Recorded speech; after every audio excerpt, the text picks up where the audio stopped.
Okay, so here we go. We're going to start looking at how to plan and draft our external exam essay. Now, we spent the last 2 weeks examining the assessment criteria, looking at our texts, talking about all the strategies involved when we approach the essay from the planning stages to the drafting stages. And so what this is just a video and kind of a guideline for those of you that want a little bit more structure in how to actually compose your essay. Now please note, it's just one strategy, one that kind of incorporates everything from the planning through to the drafting stage.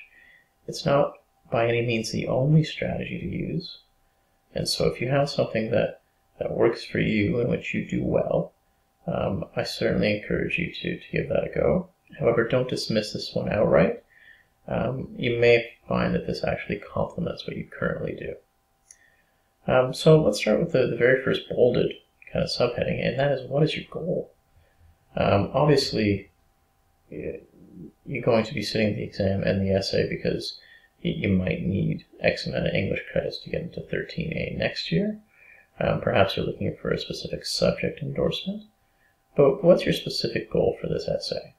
I mean, do you have a grade that you want to achieve? Is it just about improving from the last essay you've written? Maybe you're just looking for a chance to win the mystery box. Irrespective of what any of those are, it's actually a pretty good idea to start by articulating and stating a goal somewhere. And I'll start by putting down what I think is the most common kind of goal that most students do, and that is looking at a specific grade they want to achieve. So for the purposes of this planning and this little video, let's say my goal here is to get a merit 5 on the external essay.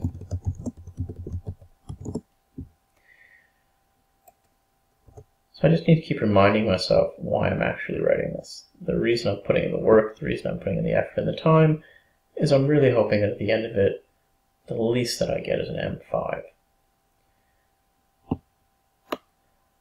So to get my M5, one strategy we looked at was backwards planning. So looking at the actual assessment schedule and needing to understand what the difference between each of the levels of achievement was. How are we actually going to use the keywords in that assessment schedule to be able to kind of think about how we want to plan our essay?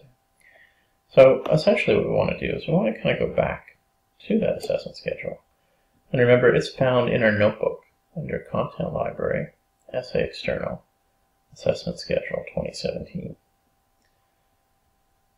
And what you want to do is you want to find, again, that kind of level of attainment. So I set myself the goal of the M5. As I read through, I just want to jot down a couple of the bolded words. So I need some convincing understanding.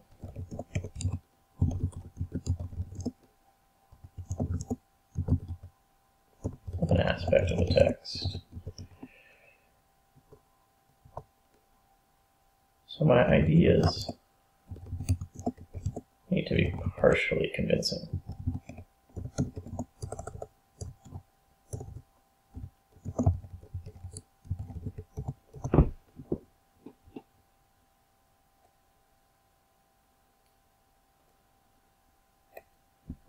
We talk about, again, you see that word reappearing, convincing engagement.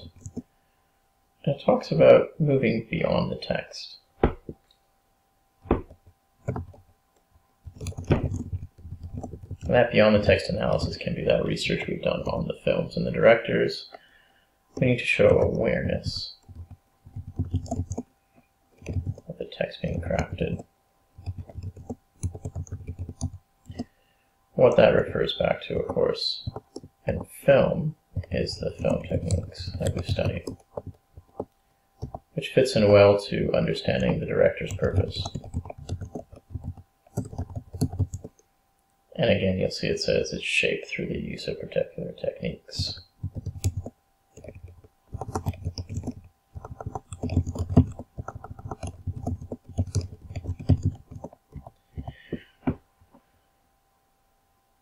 Scrolling down, use analysis-related terminology confidently.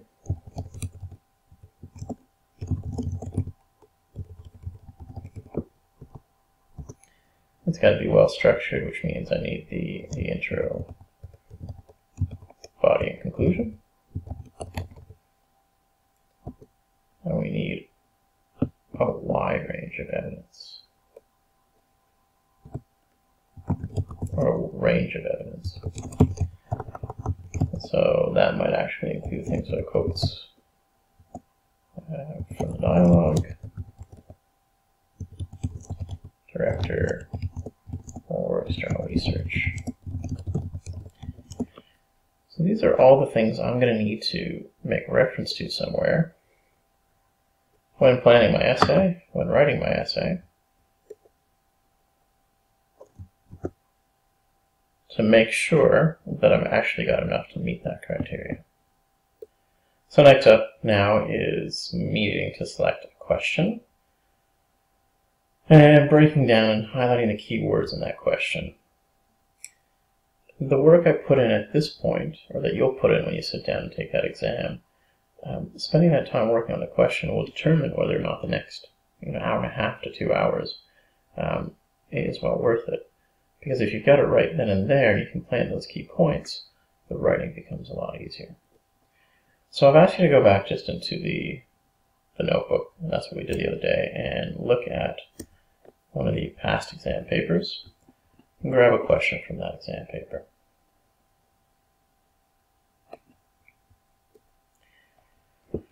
So we'll go analyze how conflict was used to reveal the director or creator's purpose.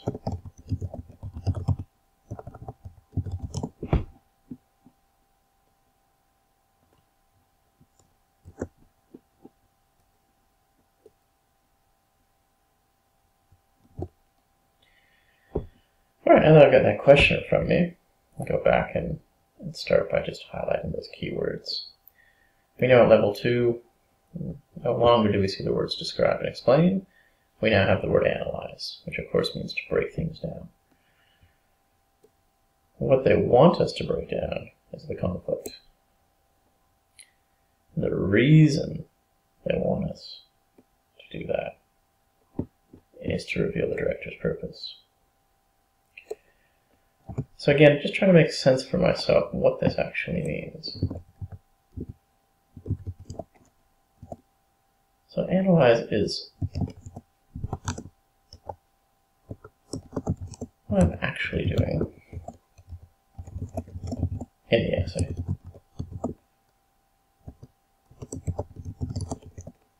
Conflict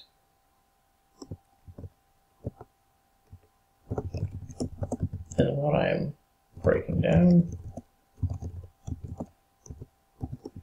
and the director's purpose is why I am breaking down the conflict. Now I know that seems fairly straightforward, but it's not a bad idea to keep going back and revisiting this. I mean, what you're actually trying to do here is break down how the conflict is used to show that director's purpose. So I'm going to obviously need to know what the director's purpose is. I'm going to need to know what kind of conflict I'm dealing with here. So I'll start with the director's purpose, because that is essentially the whole point why I'm writing this. And I'm going to use a film that we didn't study in class, and just so I don't influence any of your thinking regarding the short films. So I'm going to use an example from Wes Anderson, who's a fairly famous filmmaker, and his 2001 film, The Royal Tenenbaums. So when I'm looking at director's purpose,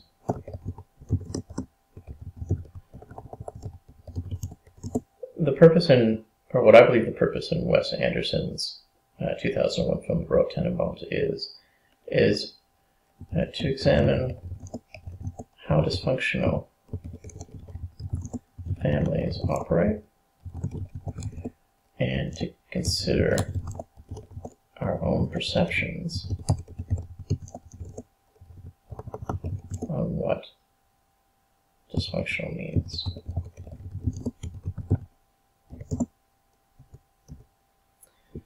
So I'm looking at the fact that The Royal Tenenbaums is a film about a dysfunctional family, and that at the end of the day, even though, I should probably write this down, even though the Royal Tenenbaums appear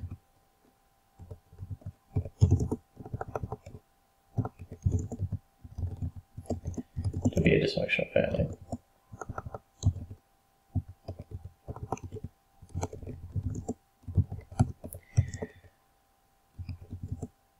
they are more common than the families we consider or view as normal.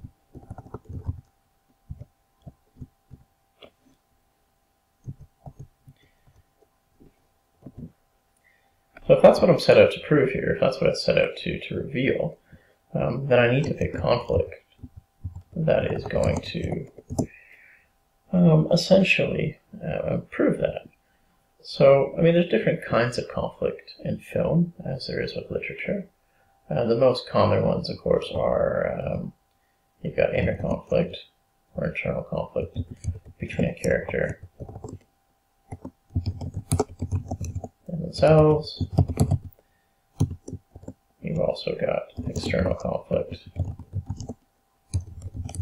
quite often with a character and another person, or an element of, say, society.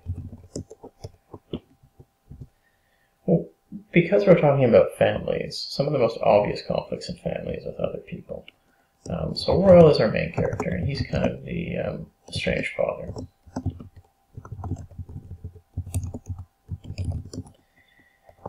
And he happens to have 3 children. He's got Chaz, he's got Richie, and he has Margot. So what I might look at is the conflicts he has with each of his children, and how those conflicts show us that it's not nearly as dysfunctional as we think. Now that I've gone and kind of broken that down a little further, and I've thought about how to answer that question, all I want to do now is simply rewrite that question for the purpose of the essay. So I want to take that question and kind of rewrite it into an answer. So I could start with just one of the highlighted words. So, well, hang on, I shouldn't say that. I should probably start by talking about in the film. So in the film, The Royal Tenenbaums.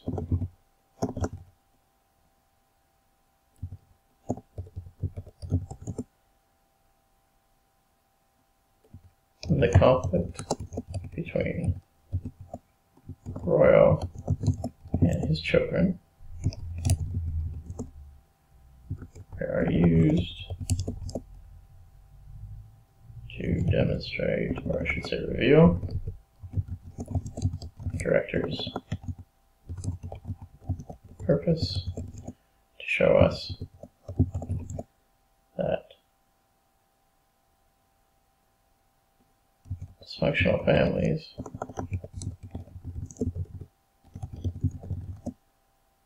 are more common and normal than those we associate with functional or with normal.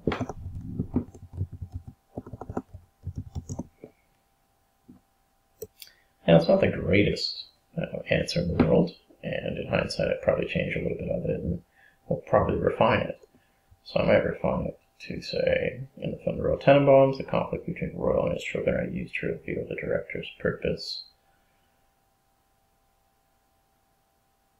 I'll just get rid of that. That dysfunctional families are more common and normal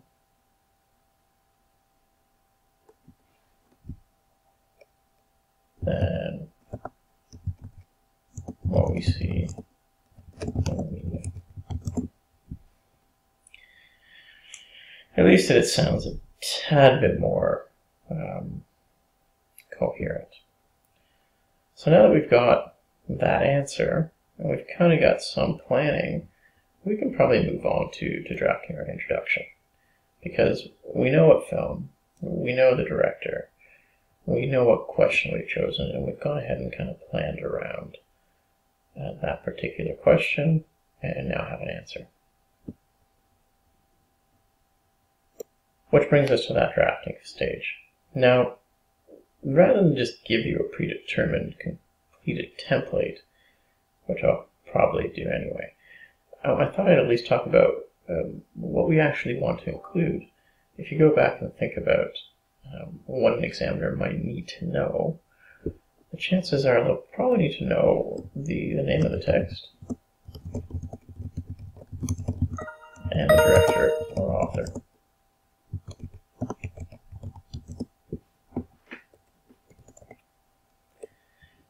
You might wish to include kind of a brief description or overview of the text, but keep it brief. We're not trying to retell the story, we're trying to answer a question. And that's the final thing here. The last thing we need is the answer to the essay question.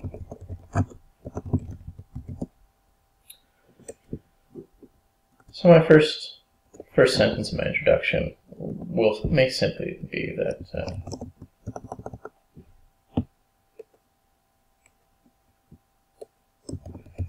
the Royal Tenenbaums, I can pop up at the year 2001, was a film written and directed by Wes Anderson.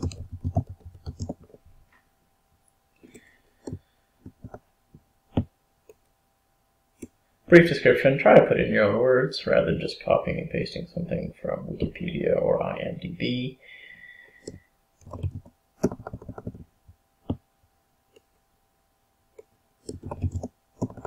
Don't know why it's highlighted, just do no color.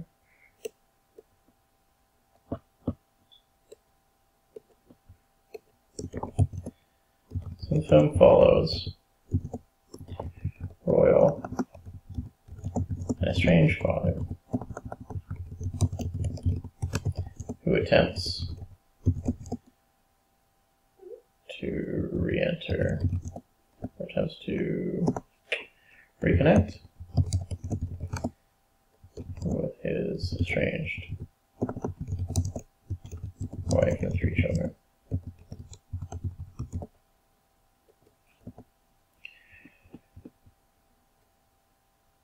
Why not go back up?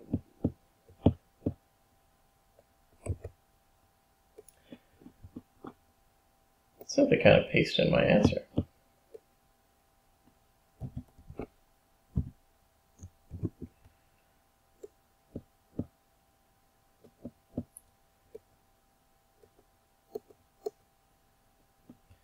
Now, since I've already mentioned the name of the film, I probably don't want to sound too redundant. So I say, the conflict between Rowan and his children are used to reveal the director's purpose. That dysfunctional families are more common and normal than what we see in the media. So, there's my draft introduction. I mean, if I put it all together, it will sound a tad bit more coherent.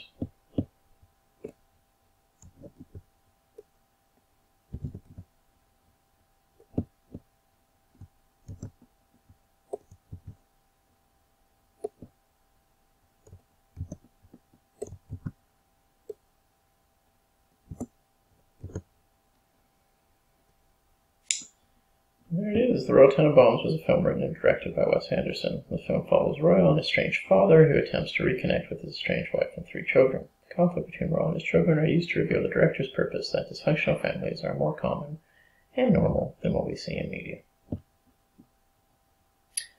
Right, so this brings us to our body paragraphs. I know we haven't covered this in class so far, but it seems kind of strange to stop the video just here, so I figure we'll just continue on and see how far we get. Now, again, I haven't really put anything in these boxes yet. Instead, I'd encourage you to go back to the backwards planning that you came up with and have a look at some of the things you need to include in your answer, and in how you might want to sequence or order those things. So if I go back and say, okay, this is what the criteria says I need.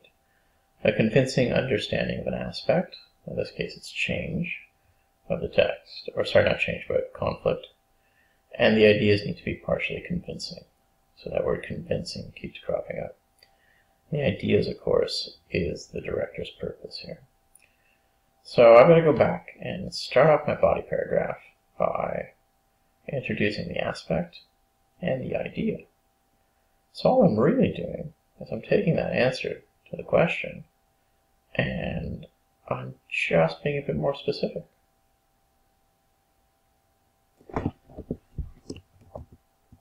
So my topic sentence,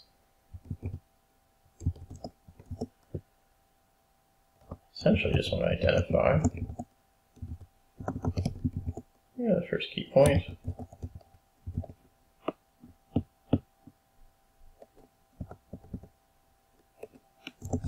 and discuss or introduce the conflict and the purpose.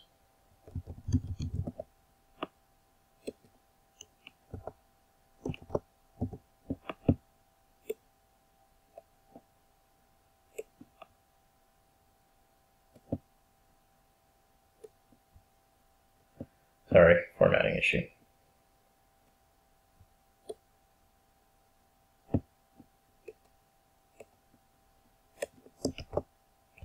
So in row Tenenbaums,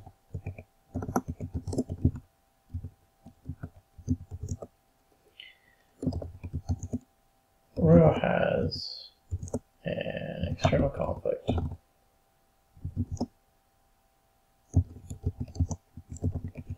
With his eldest son, Chaz. This conflict may appear dysfunctional,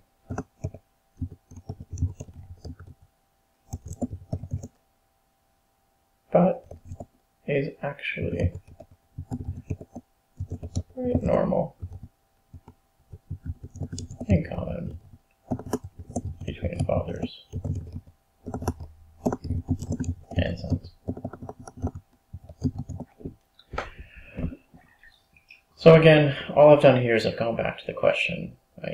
It's about conflict, so I've been specific, which conflict and with whom, and just kind of again reiterated the director's purpose there, that it's not actually that dysfunctional. The family is rather normal despite appearances.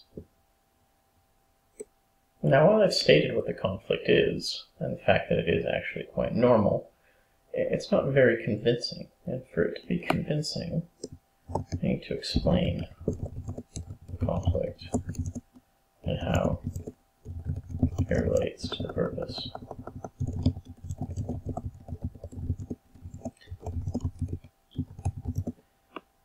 So if I provide that in more detail, then I'll kind of tick off that word that says convincing. So, the source of the conflict between Royal and Chaz stems from a competition to maintain power and control over their relationship.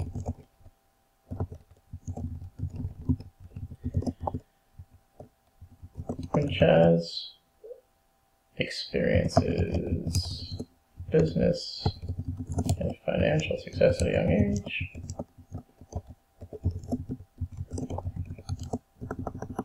Royal feels threatened. This leads to Royal shooting his own son with a BB gun, and Chaz taking Royal to court over the mismanagement of his funds.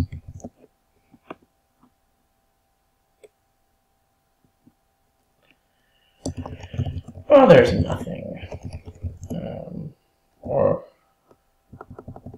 Well, these actions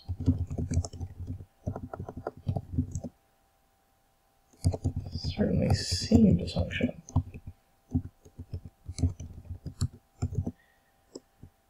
The competition to maintain status and power in a father-son relationship.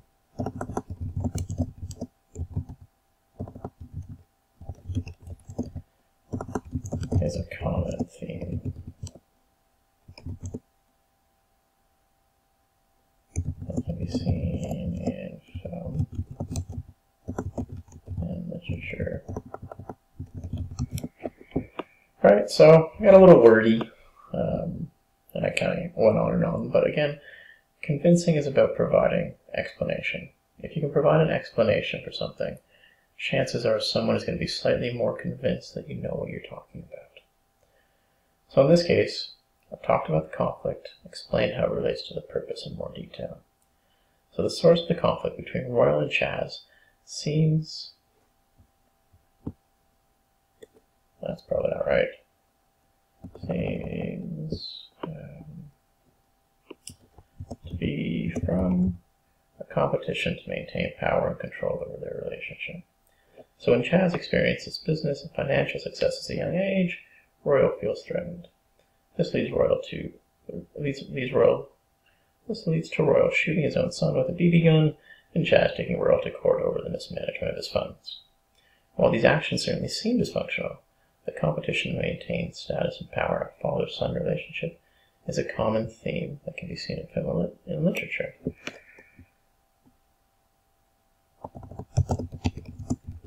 Which makes this a normal occurrence in families. So a little bit of a stretch there, but there we go. I've now gone ahead and tried to make it more convincing. So I've gone ahead now, and I've got those first two kind of parts of my body paragraph, which I think allow me to get rid of these two off my backwards planning. But now I need a little bit of convincing engagement beyond the text. Now this is where you might be tempted to go into modern day events or try to find a way to link things that are happening in the world.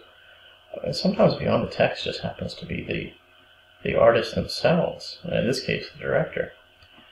If I wanted to provide some beyond the text analysis, I might have a quick little look at Wes Anderson, because my goal now will be to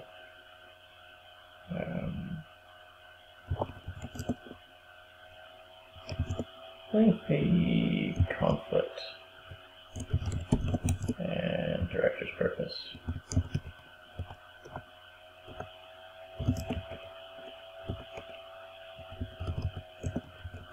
Beyond the text. Now you only need to really do a very brief kind of Google search to find out that, this idea of broken fatherhood or the relationship between fathers and sons is a kind of a reoccurring theme in Wes Anderson films.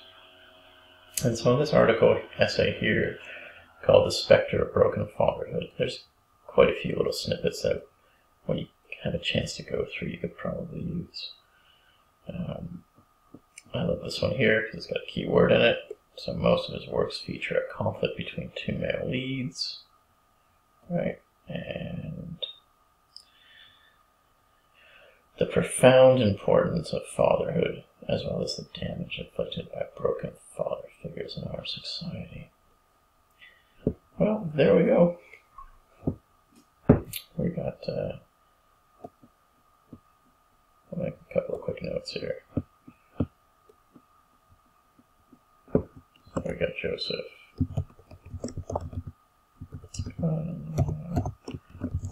Inspector.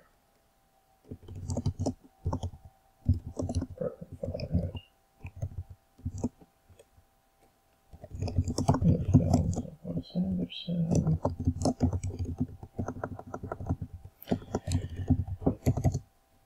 So obviously when you're doing an essay, you want to try your best to cite any sources that aren't yours. It's not always possible in an exam essay, but it will at least help you go back and find stuff if you can't find it in the future.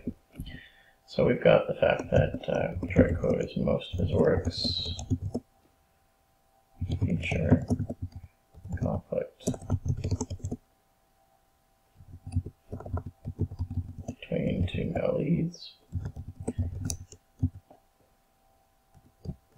And we've also got the profound effect. I'm sorry, the profound importance of fatherhood. As well as the profound damage inflicted by broken father figures in our society.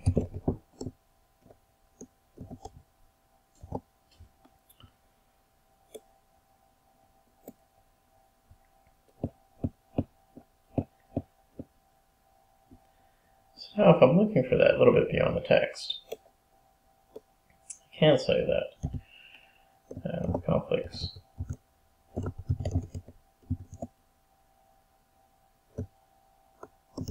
or family, specifically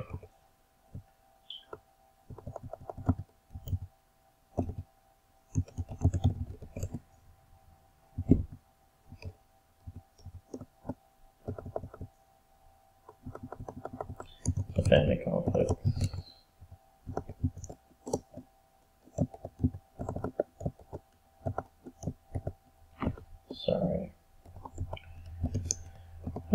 specifically based around fathers is a recurring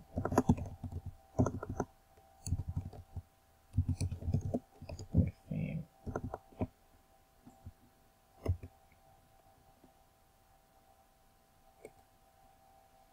Reoccurrence in Wes Anderson films.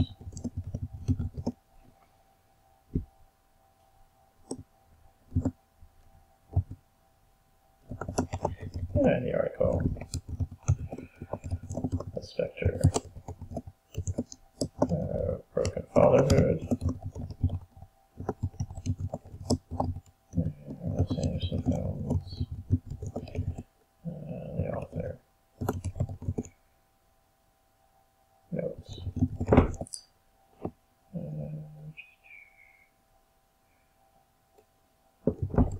Most of his works, most of Anderson's works revolve around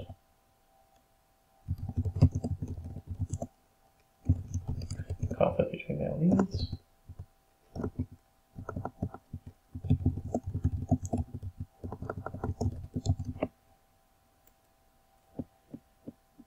and the profound importance of fatherhood.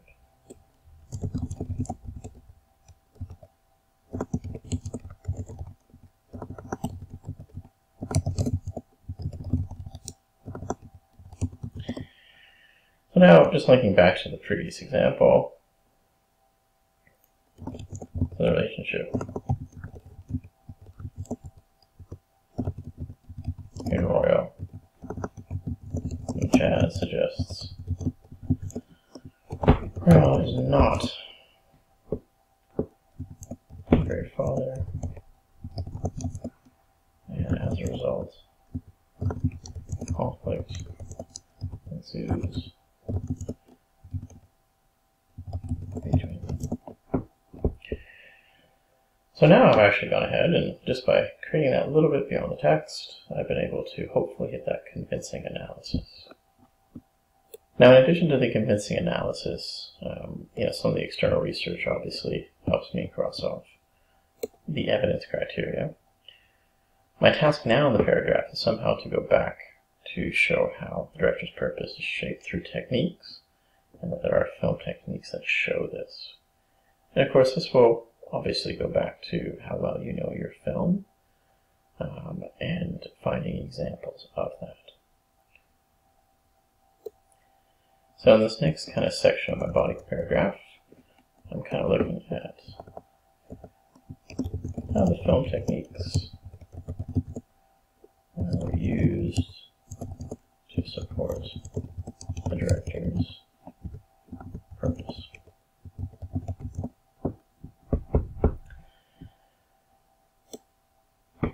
So this is where you might want to familiarize yourself a little bit again with the film techniques that we covered in class and that are in the notebook. Because by looking at them and looking at the examples and the screen captures we've taken from the films, you can use those to kind of build this next part of your body paragraph.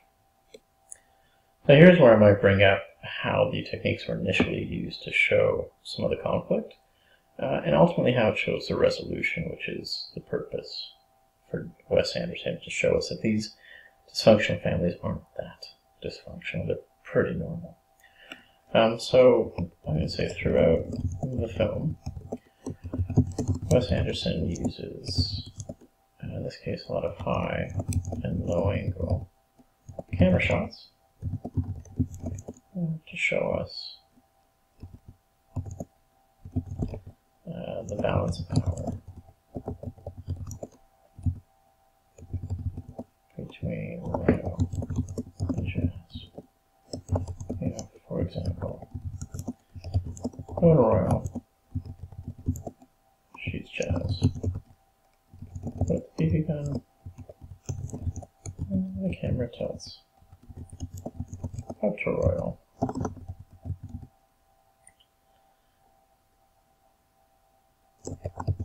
Here it is in position of power.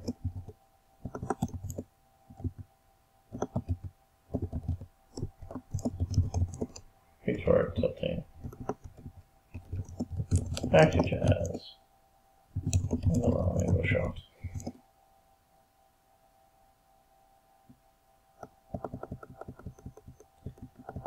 After he has been shot. So I'm using again some of those film techniques to support the fact that there's that conflict, but I do want to show how the techniques support the director's purpose. Despite this bizarre exchange,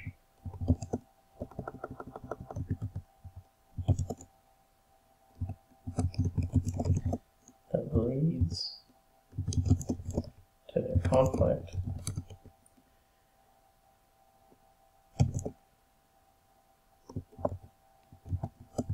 Royal and Chaz to resolve the conflict and show us how much they care for each other.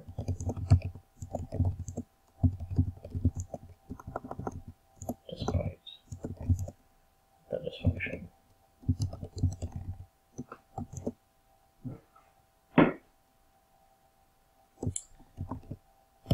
This is captured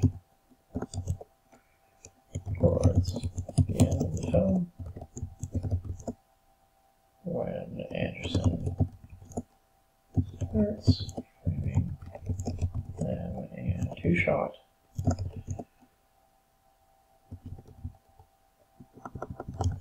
After Royal says Chaz's boys for coverage.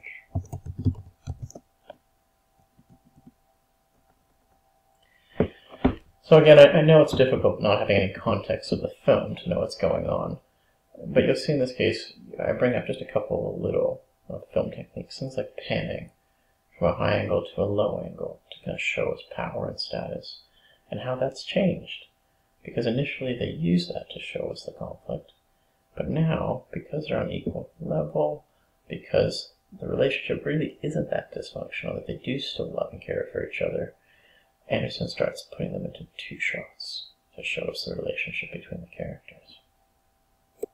And I can go back to my backwards planning and say that, you know what, I've written something in there that shows that the text has been crafted and the director's purpose has been shaped using those techniques, so I can cross those off the list.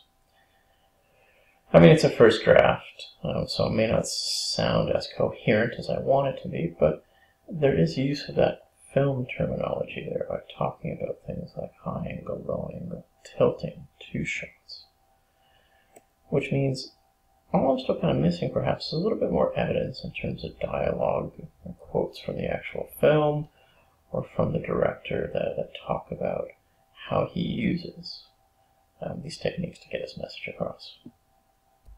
So to finish off my body paragraph, I might want to go back to that kind of director's purpose and make sure people understand, or the reader understands, how it all goes back to that. So I want to link it back to the question, and specifically for this question, director's purpose. So I might start by going with that.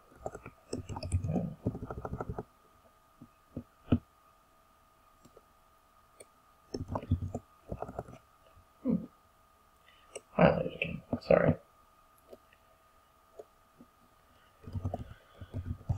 So the purpose of the conflict in the Royal Tenenbaums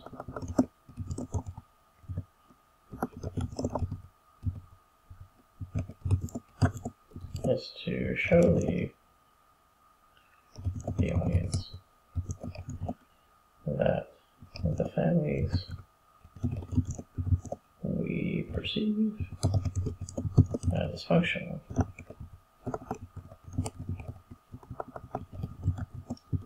are actually quite normal. Now, we were talking before about the fact that I still needed just a little more, perhaps, evidence, some quotes either from the film that I could put into the previous paragraph, or some research. And like I said, the films we've chosen because there is that kind of wealth of research there to support it. So in this case, even using Wes Anderson, it's not difficult for me to do a quick Google search and find an interview he did with The Guardian, which is actually just titled, "I Don't Think Any of Us Are Normal People." And it goes on to talk about in one of his later films this idea of dysfunctionality in adults and in families. So I could use something like that. I can take that quote to finish off the paragraph. And now that I've said the purpose is to show us that the families we perceive are actually quite normal, I can say Wes Anderson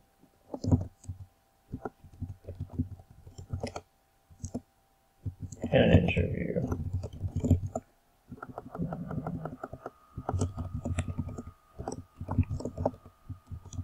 with The Guardian is quoted as saying,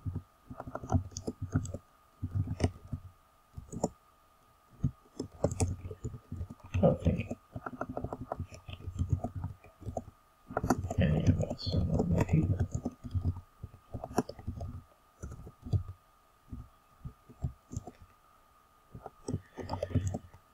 This is in reference to his films and their characters.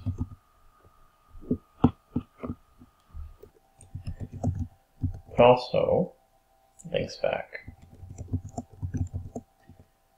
to the purpose, which is to change how we view dysfunctional families.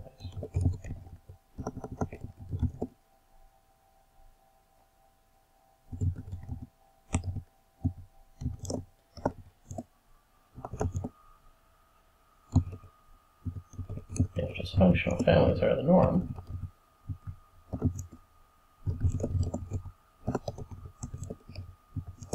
then shouldn't they be considered normal?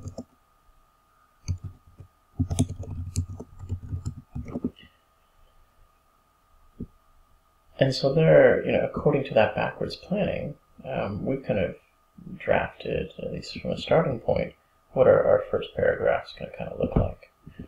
And now if I put it all together and just copy and paste all these sections, you'll kind of get an idea for the length and kind of the depth. Remember, we talked about convincing. For something to be convincing, there has to be detail to it. there has to be some actual thought behind why those things have been said, how they support those ideas.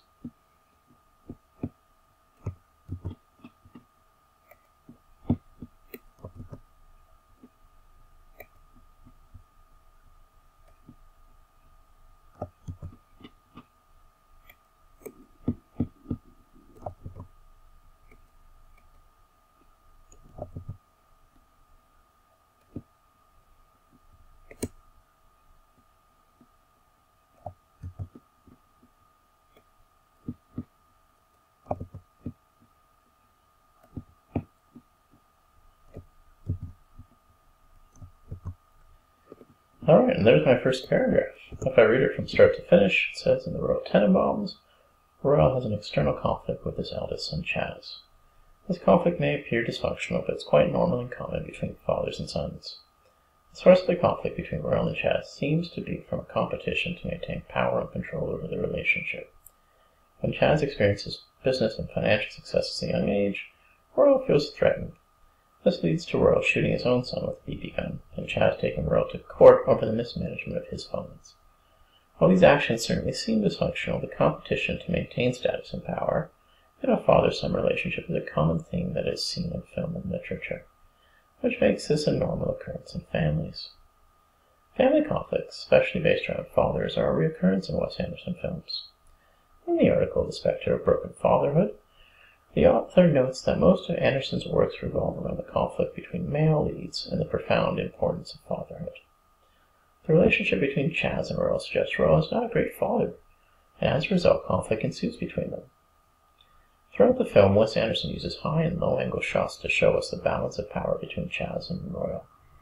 For example, when Royal shoots Chaz with a BB gun, the camera tilts up to Royal, who is in a position of power, before tilting back to Chaz after he has been shot. Despite this bizarre exchange that leads to their conflict, Royal and Chaz do resolve the conflict and show us that they care for each other despite the dysfunction. This is captured towards the end of the film when Anderson starts framing the two in a two-shot after Royal saves Chaz's boys from a car crash. The purpose of a conflict in the Royal Tenenbaums is to show the audience that the families we perceive as dysfunctional are quite normal. Wes Anderson, in an interview with The Guardian, is quoted as saying, "I don't think any of us are normal people." And this quote is about his films and his characters, but also links back to the purpose, which is to change how we view dysfunctional families. If dysfunctional families are the norm, then they shouldn't be considered normal. Then shouldn't they be considered normal? So there we go, one body paragraph, kind of done. The next two would look at Royal's relationship with his two other children, Richie and Margot. You might be saying to yourself, now that I have a range of evidence, and I've crossed off everything off the backwards planning, why am I actually writing a conclusion? And of course, you'll understand the fact that conclusions are a great way to summarize all your facts, but it is actually part of the criteria, that you actually have a well-structured response, and that structure uses the kind of conventions of an essay, which include the intro, the body, and the conclusion. So with that conclusion, we just have to consider for ourselves what it is that we need to put into that conclusion. So essentially, we want to restate the answer to the question.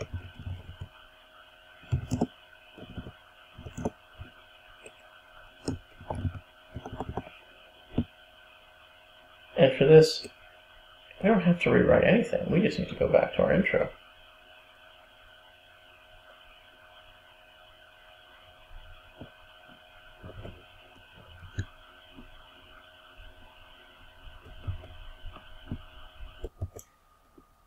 Just copy that intro.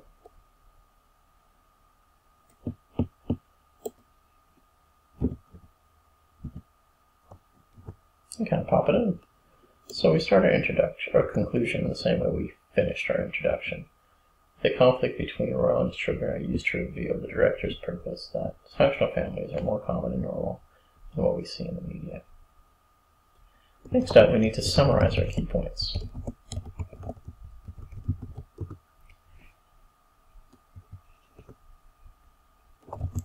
So let's say the relationship Royo has with all three of his children are mere dysfunction. His actions, behavior, and the estrangement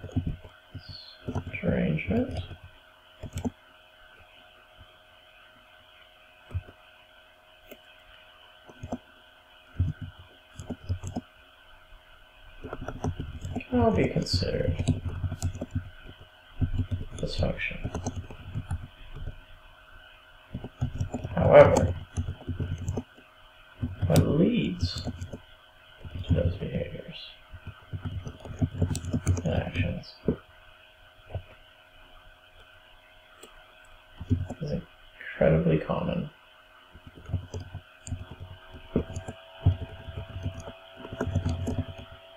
and relatable to anyone who has a family.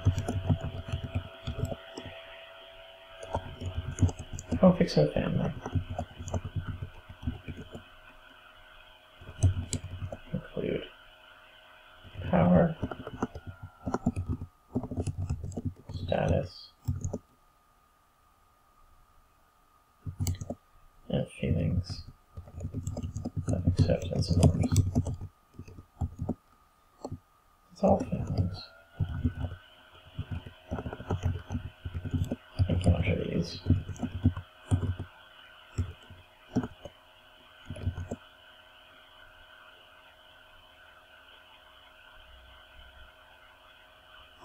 The Tenenbaums of those families we consider, or that we represent in the media, are not dysfunctional.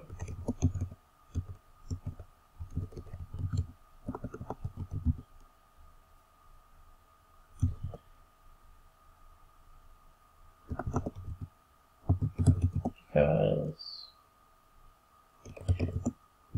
you're experiencing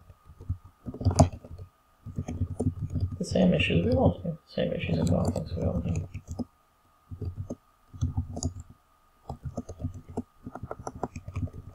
Just in a different way. Okay, thank you for bearing with me there. I know that was a little bit messy, but that's kind of what happens when you start drafting for the first time. You're kind of thinking out loud as you write. That's part of the reason why when you look at your first draft, you always cringe a little bit because you know it's not very polished.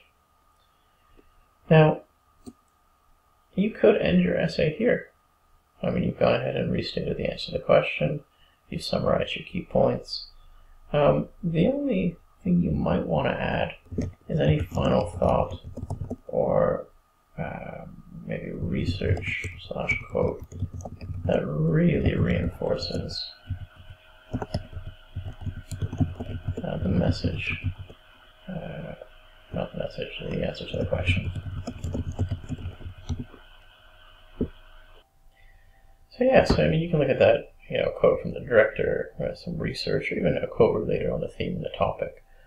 So if I wanted to add something else to this conclusion, I might just want something that really reinforces the answer to the question. And that's how that conflict works, and that conflict is actually quite normal. So again, a Google search will probably bring up a couple of things. This one's a great quote. It's unfortunate who it's quoted by, but I think it summarizes the message quite well. So I might just leave out the name and instead say an American comedian. Once said, yeah, let's see, family has conflict, and it's something we can all relate to.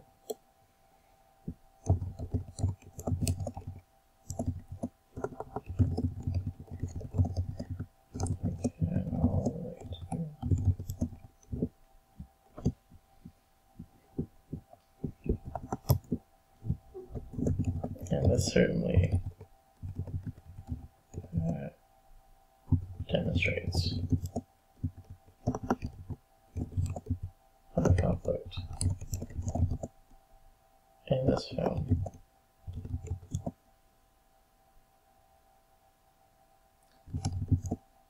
And it makes us understand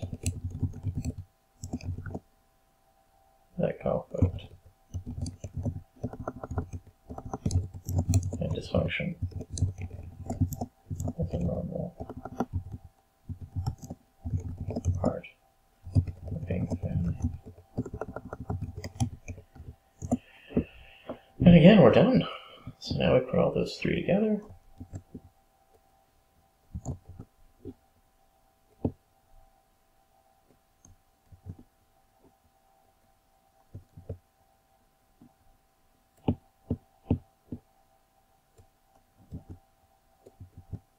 We have our conclusion. So remember, in this exemplar, I've just written one body paragraph. However, depending on your question, you might have to adapt the amount of body paragraphs to that question. And so in the course of an hour, what we've done pretty much is we've gone through the steps we've taken from goal setting to backwards planning, to taking an essay question, looking at the key words, figuring out what we're being asked to do, making some notes, rewording the question into an answer, deciding for ourselves what we need in every part of our essay to meet our goal and the criteria, doing them sentence and section by section, introduction, body paragraphs, using the research that we have available in the notebook and other sources online, to kind of draft out the bodies and then the conclusions. I know it's been a little tedious, especially with all the start and go, but again, that's drafting something for the first time. That's how it's going to sound.